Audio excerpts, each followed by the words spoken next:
Welcome back, everyone. Today we're going deep on something you might not have heard of. It's called Kala-Azar. Kala-Azar. Yeah, Kala-Azar. And it's a parasitic disease. But here's the thing. It's like the second biggest parasitic killer globally, second only to malaria.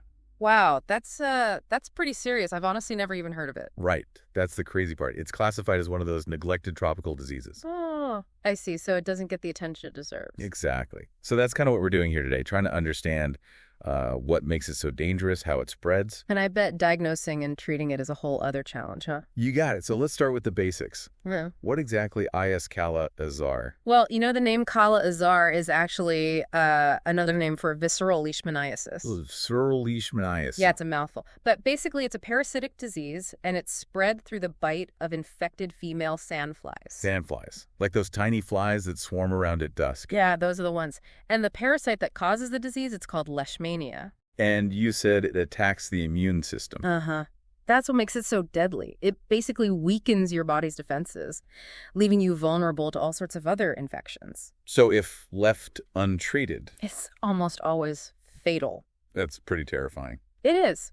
And to make matters worse, it affects hundreds of thousands of people every year, somewhere between 200,000 and 400,000 new cases each year. And you said earlier it's mostly concentrated in certain areas. Yeah.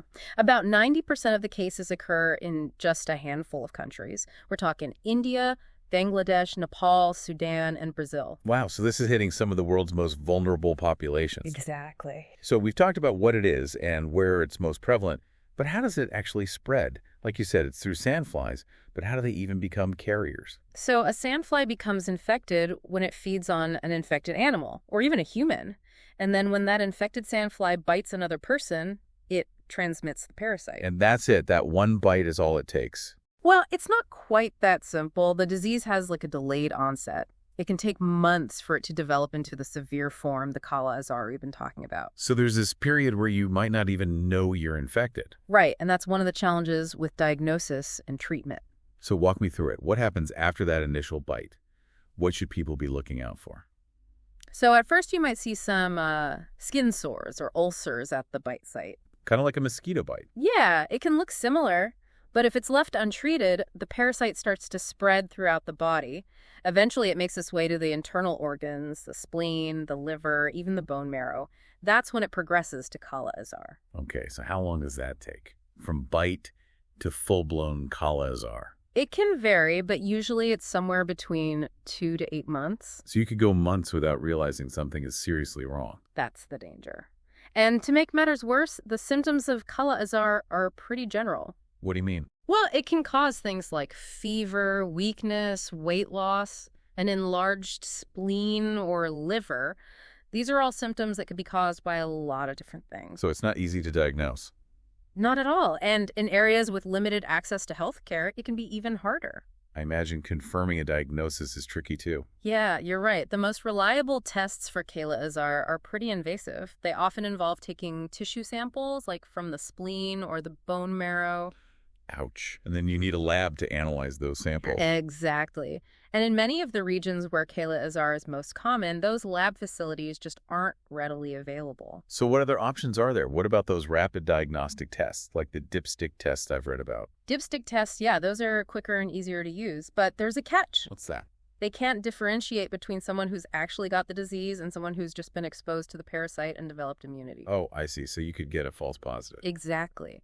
And on the flip side, you could also miss a real case of Kala-Azar because the test doesn't pick it up.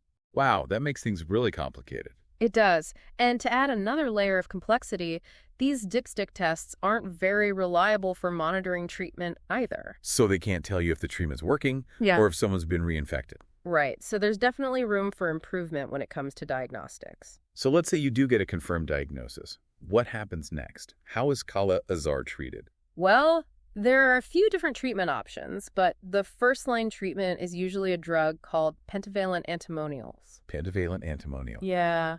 And the pentavalent part, that refers to the antimony atom having 5 bonds. That's what makes it effective against the parasite. Ah, okay. And how is it administered? It's usually given as a course of intramuscular injections over about 30 days. 30 days of injections. That sounds pretty intense. It can be, and there are some potential risks and side effects to consider as well. Like what? Well, antimonials can be toxic, especially with prolonged use. They can cause problems with the heart, the liver, and even the pancreas. So it's a tough situation, a balancing act between trying to kill the parasite and keeping the patient safe. It is, and that's why research into new and improved treatments is so important. So it's a tough situation, a balancing act between trying to kill the parasite and keeping the patient safe. But is there any good news here? Any silver linings? Well, the good news is that if a patient is cured, they usually develop lifelong immunity. Well, that's good, so they don't have to worry about getting reinfected. Exactly. And researchers are constantly working on finding simpler, safer, and more effective treatments. That's encouraging.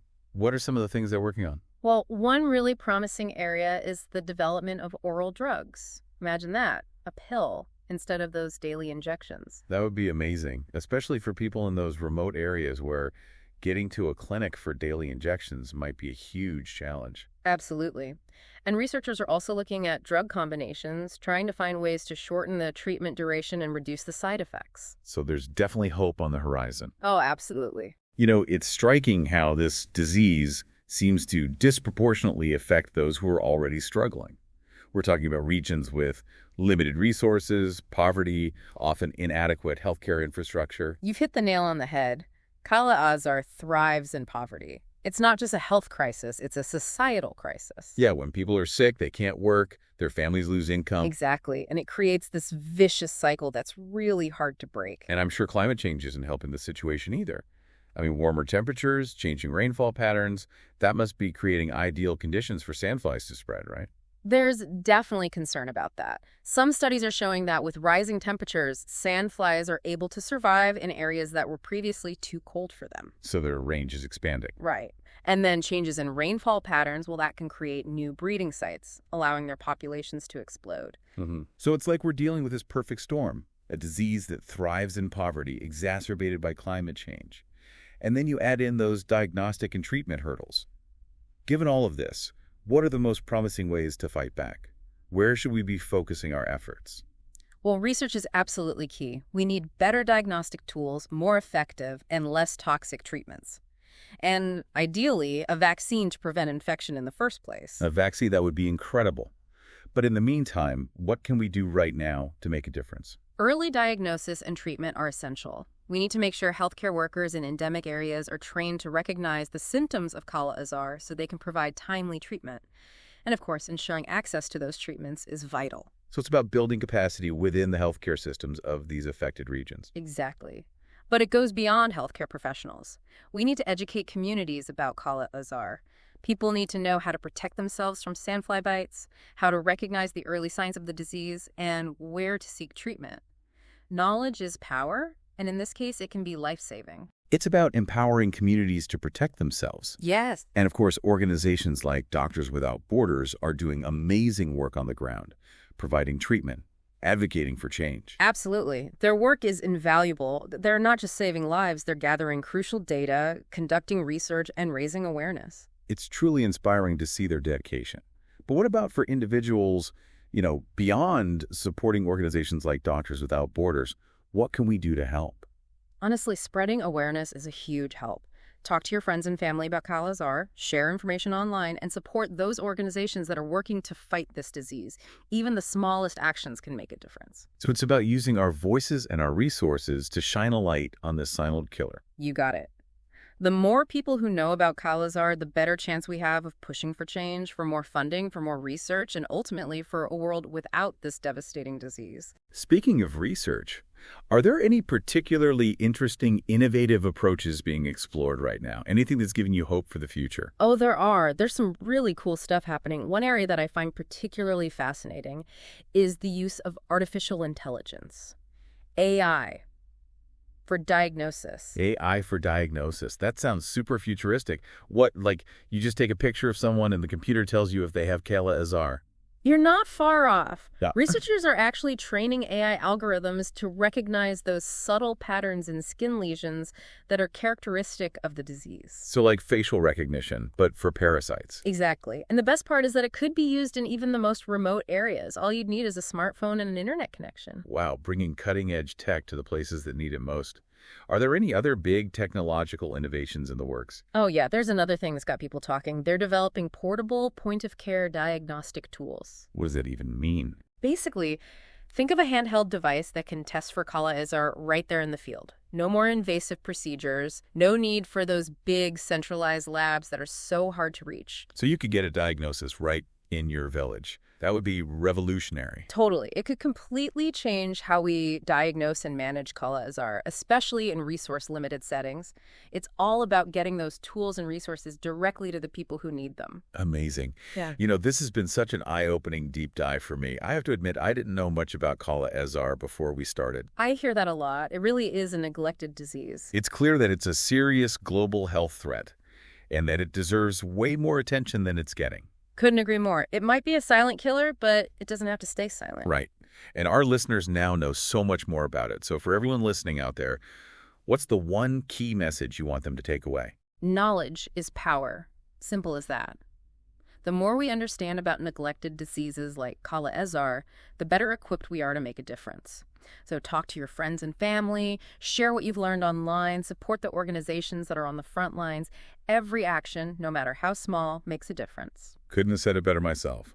So to all our listeners, this isn't the end of your Kala-Azar journey. Keep learning, keep asking questions, and if you can, support those amazing organizations like Doctors Without Borders that are working so hard to fight this disease. And remember, even those small actions can have a big impact. Spreading awareness, donating to research, or just talking about it with the people you know, it all adds up. Absolutely. Every voice matters. Thanks for joining us on this deep dive into the world of Kala-Azar. Until next time, stay curious, stay informed, and keep those brains buzzing.